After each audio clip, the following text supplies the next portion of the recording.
o autista, ele não tem faces, que a gente chama de faces, né? É, o termo que se utiliza. O que quer dizer faces? Ele não tem um rosto que você olhe e identifique Sim. que há uma diferença dos outros rostos. Então, a gente também não vai dizer que o autista ele tem uma questão física que você olha e percebe, a não ser pelo olhar, né? Tem um dos sintomas é o desvio do olhar. Para a maioria dos autistas, ele não fixa o olhar no seu olhar, ele desvia o olhar, né? Ele é um sintoma que chama atenção. Olha que Tá? interessante. Aham. Além disso, as estereotipias, né? Que são comportamentos repetitivos que você vê com muita intensidade em momentos muito específicos. E são comportamentos repetitivos diferentes da grande maioria. Vou dar um exemplo de comportamento repetitivo que nós todos costumamos ter no cotidiano. Quando eu falei do tamborilar dos dedos, né? Quando a gente está ansioso, tem pessoas que tamborilam. Então ficam lá, tem gente que mexe no cabelo, muitas vezes, né? Fica e mexe, e mexe. Aí você percebe que aquela pessoa, ela está ansiosa, que algo está incomodando, que algo está desconfortável. Os autistas, eles podem ter esses comportamentos, mas eles têm outros comportamentos que são muito diferentes, né? Como abanar as mãos, estender os braços para o alto e bater, bater, bater, bater, bater, bater. Geralmente eles estão nos comunicando que algo no ambiente causa um desconforto. Às vezes o grito, eles gritam, às vezes a mesma palavra repetidamente, às vezes uma resposta tardia. O que é uma resposta tardia? A mãe em casa perguntou, tá levando na escola. A mãe em casa teve uma questão ali com a bolacha que ele queria levar aí naquele momento, mas ele queria aquela bolacha.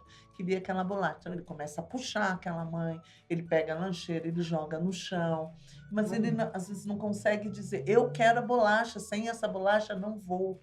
E o ambiente precisa interpretar essa situação e poder conversar com essa criança sobre isso. E aí a gente vai ter dois tipos de ambiente, né? Aquele ambiente que faz assim, quer bolacha? Então eu vou até o supermercado, eu vou comprar aquela bolacha que não tem, para ele parar de ter a crise, para ele deixar de ficar nervoso. E aí a mãe vai e compra aquela bolacha. Então aquela criança aprende que aquele comportamento também lhe traz tudo o que ele quer. E ele vai passar a se comunicar. Então, aquilo que era um comportamento que ele não estava conseguindo fazer, expressar adequadamente, piora. Interessante. No meu ponto de vista, né? Sim. E aí, você vai poder extinguir esse comportamento de formas diferentes. Você vai ter os comportamentalistas, que é uma linha da psicologia, que vai dizer que é estímulo-resposta e vai tentar fazer um condicionamento. E você tem os outros autores, que são os autores dos quais eu compartilho, que vão pensar, esse menino é um sujeito, e esse sujeito precisa entender por que o ambiente, naquele momento, não pôde te dar aquele retorno. E o que é que ele vai fazer com isso?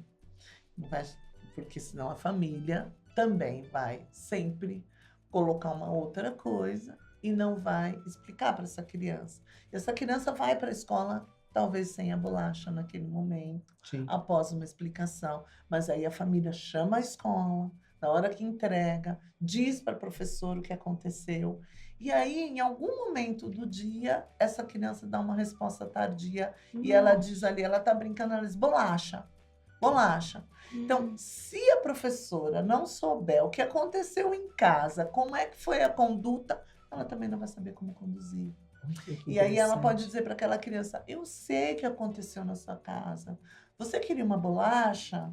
Naquele momento, sua mãe não tinha, que a bolacha tinha acabado. E aí você veio para a escola, né? E qual vai ser a solução? O que que você combinou com a sua mãe? Que quando você compra, quando ela voltar para casa, você vai ter a bolacha lá, ou que tem a bolacha aqui na escola, tal. Então, dependendo dos combinados, aí essa criança vai entendendo.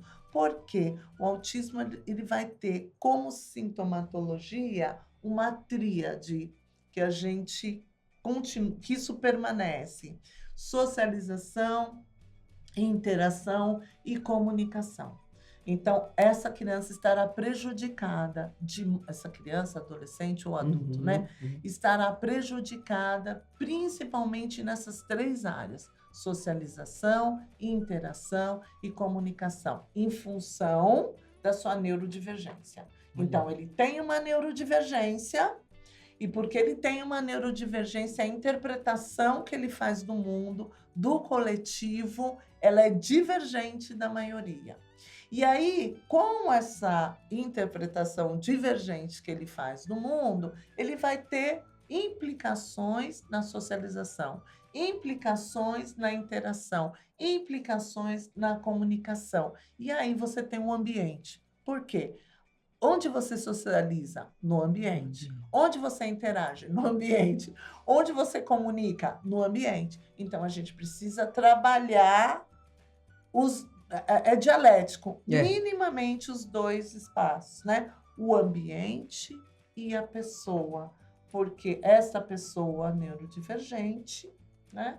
Ela precisa de um ambiente que viabilize uma melhor comunicação, que viabilize uma melhor socialização e que viabilize uma melhor interação.